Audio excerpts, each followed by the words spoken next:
الرحمن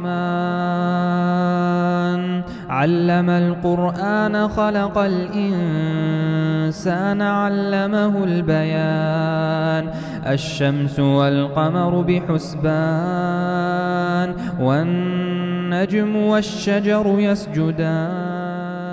Assalamu alaikum, my friends. Welcome back to another episode of Revelation Kids. We are all the way in Qur'an year 21, the expedition to Tabuk. And today's line is, you chose the gift. A gift is not always something wrapped and shiny. Sometimes it is what you give when there is nothing left. And sometimes the greatest gift is not given to one person. It is given to the entire world. This is the story of Tabuk and what it cost, what it meant to the Prophet, peace upon him, what it meant to the believers.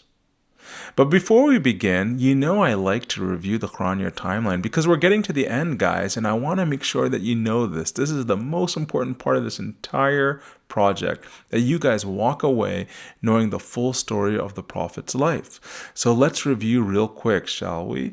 Qur'an years 1, 2, and 3 were the private years, which means Qur'an year 4 was the public year when he went public with the message. Qur'an year 5, that was when the Prophet sent his companions to Abyssinia. Qur'an year 6 was when Hamza and Umar converted. 7, 8, 9 were the ban years. And Qur'an year 10 was the long year of sadness.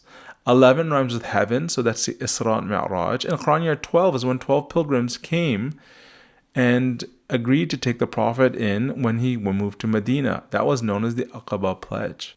Qur'an year 13 is the third H in our story. It's the Hijrah, and that resulted in battle upon battle till Hudaybiyah. So that means 14 was the year of the raids, 15 was Badr 1, 16 was Uhud, 17 was Badr 2, 18, the Battle of the Trench.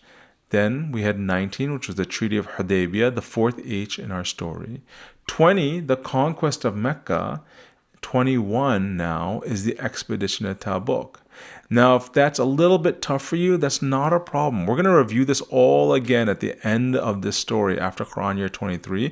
I'm going to tell you the mnemonics for this last part, and then we'll review it together so that you guys have it locked in. And then for those of you who are working on your posters, which I hope is all of you, it's going to be a lot clearer for you when we're done. But today, let's dive into the story of Tabuk, which is Qur'an year 21. Picture for a second Medina, in the middle of summer. The air is shimmering above the sand. The date palms are heavy with fruit, ready for their harvest. This was the moment the Prophet, peace upon him, chose to announce a march all the way up north to the city of Tabuk. See, word had come that the Roman Empire, the largest military power on earth, an empire that stretched from Spain all the way to Syria, that this empire was assembling an army on the northern border to attack the Medina. The Prophet called everyone to arms, and this time, unlike previous expeditions, he named the destination plainly. We are going north. We are going to take on the Romans at the city of Tabuk. The response was immediate. Of course, Abu Bakr walked into the mosque, poured everything he owned onto the ground in front of the Prophet. Every coin, every garment, every possession he had. And when the Prophet, peace be upon him, asked what he had kept back for his family, Abu Bakr simply said, Allah and his messenger. Abu Bakr is basically saying that the Prophet was enough for him and his family. He didn't need anything other than that. Sayyidina Umar came, and he brought half of everything he owned, because he thought that was a lot. And he placed it next to Abu Bakr's pile. But when Umar saw what Abu Bakr had given, he realized that day he would never, ever be able to compete with Abu Bakr ever again. No one could compete with Abu Bakr. Another person who had incredible generosity was Uthman. Uthman was the son-in-law of the Prophet. That means that he was married to the Prophet's daughter. In fact, Uthman had married both of the Prophet's daughters, Ruqayya first, and then after Ruqayya died at Badr, remember, Hazrat Uthman married Kulthum, the Prophet's third daughter. Uthman had sent for his storehouses and equipped 10,000 soldiers with its own wealth, horses, saddles, weapons, food, water skins, all of it. And when the Prophet saw this, peace be upon him, he raised his hands over Uthman and said, Nothing Uthman does after this day can harm him. And there were 7 men who came forward with nothing. Their robes were worn thin. They had no horses. They had no provisions, no sandals. But they asked, even though they had no way of joining the march, they asked the Prophet if they could still come. The Prophet looked at them and he said, I have no transport for you. The Prophet was basically saying that he couldn't take them on the march because he had no horses. He had nothing to take with him. And the expedition was too far to walk on your own feet. Those 7 men, they turned away from the mosque door and they began to cry, weeping. Tears fell from their faces onto the dust outside. Those men were not afraid to fight. They wanted so desperately to give, even though they had nothing to give. And that in itself is an act that Allah loves. Shortly after the Prophet, peace upon him, heard about the news of the Roman army, the Roman Empire trying to attack Medina, 30,000 men marched out of the city. Imagine that for a moment. The sound of that many feet on dry ground, the dust rising in a column of visible dust and smoke for miles across the flat desert, the line of men stretching back so far that those in the rear couldn't even see who was in the front. Horses, camels, banners catching the wind. Imagine the sounds, the snorting, the stomping, as this expedition, the largest expedition in all of Arabia, imagine it as it set out under the desert sun.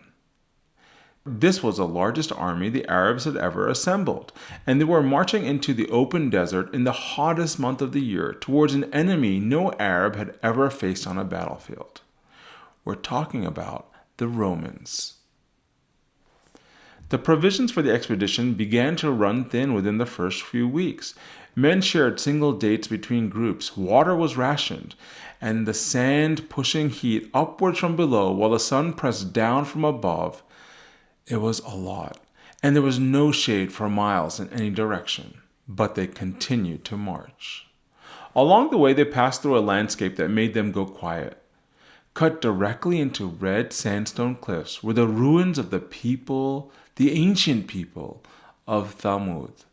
Enormous doorways carved into the rock face, empty rooms inside entire mountains, city after city hollowed out of stone.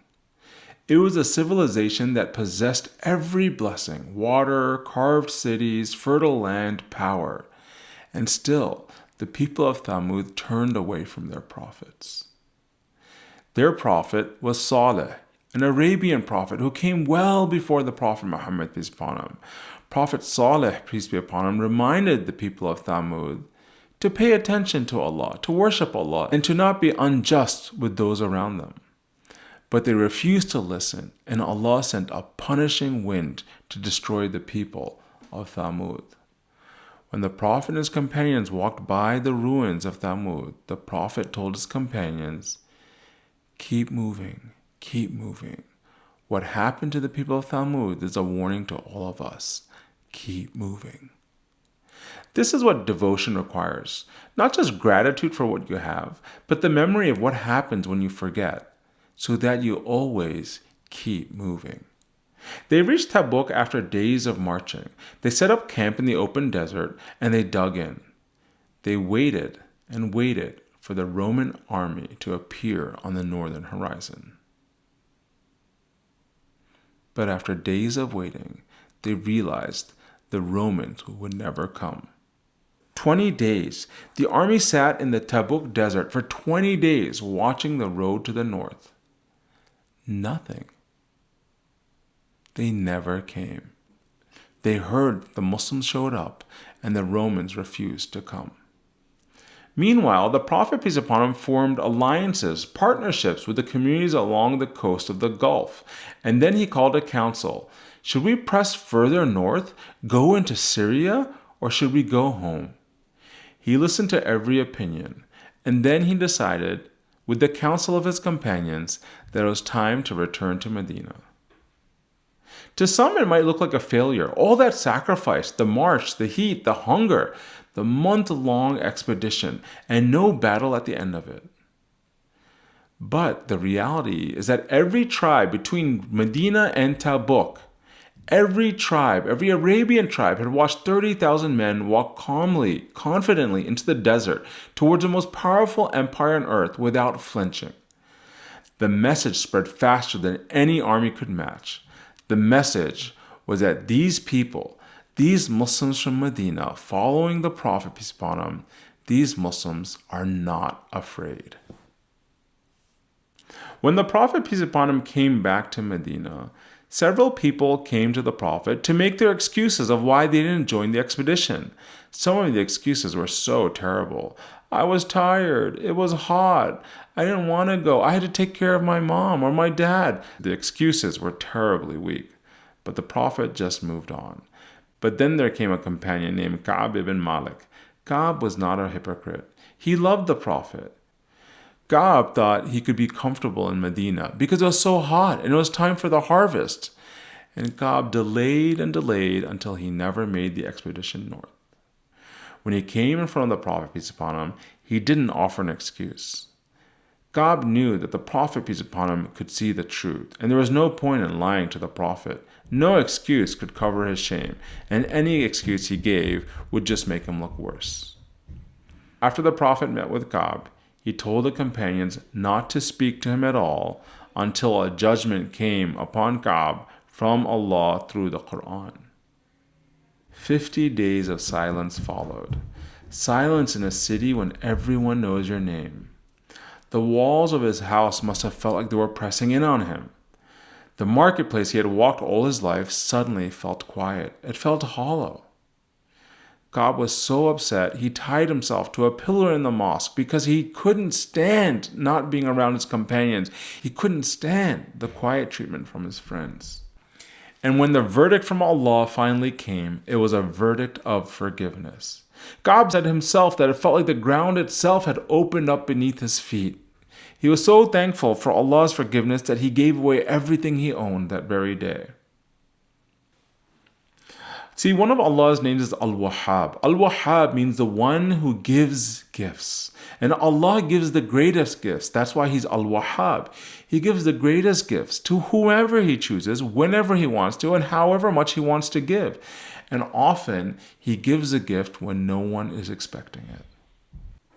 After Tabuk, the Prophet, peace upon him, returned to Medina and continued what he had always done. He sat with people in the masjid. He answered questions at all hours. He prayed before dawn when the streets were still dark and the air was still cool. The city had not yet woken up. He gave what no treasury could hold back. He gave his time. He gave his presence. He gave his example. Perhaps he already knew what was coming. The Qur'an was starting to feel complete. The community was establishing itself across Arabia.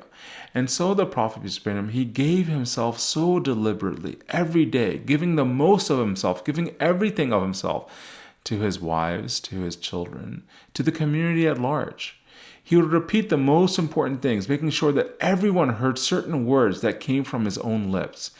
He was preparing a gift that would need no building to house it, no army to protect it, no ship to carry it. The Prophet, peace be upon him, was giving what Allah had given to him, Al-Wahhab, the giver of gifts. Allah shapes His servants into givers. Those who truly love Allah and take His gifts want to give the gift to everyone else. And the greatest thing that the Prophet ever did in his life was give a gift that we could carry with ourselves today, a gift that even you and I need to give to the world. A hero is someone who gives away the gift. Abu Bakr gave a pile of coins and garments on the mosque floor. Uthman gave storehouses which he emptied out. Even Sayyidina Umar gave half of everything he owned. Even 7 men who wanted to give the gift of their presence, their support at the march to Tabuk, they tried to give it even though they had nothing to give. You chose the gift. The Prophet chose the gift to give every single day. He chose to show up, to teach, to stay present, to stay to the very end. Not because he had to, but because that's what a giver does. They give their gift out of love. This is Qur'an year 21. This is the year of the expedition of Tabuk. This is the year of giving the gift. Whatever gift you have, you give it for the sake of Allah, and you give it for the sake of the Prophet, peace upon him. What comes next is going to be super powerful, because it's going to be the moment that the rest of Arabia finally understands the gift that the Prophet Muhammad, peace upon him, is trying to give. But we're going to have to stick around till the next episode, until we hear the next line in the poem. Thanks so much for being a part of this. We are now finished Quran Year 21. And guys, please let me know in the comments, moms and dads, kids, let me know, how is the series working for you? I am constantly working on trying to make everything we do better. So if you can leave comments for me, tell me what worked for you and what didn't.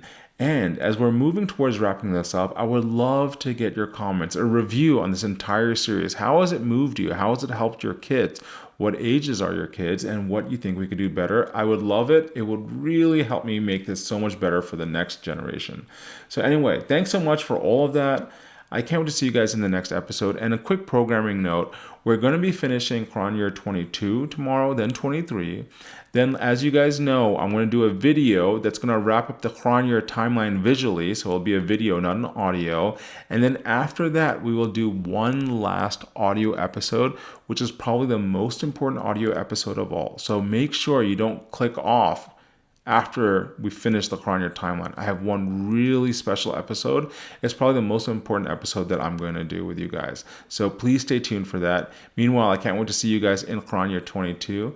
Have a wonderful night. Take care. Assalamu alaikum. إن الذين قالوا ربنا الله ثم استقاموا فلا خوف عليهم ولا هم يحزنون أولئك أصحاب الجنة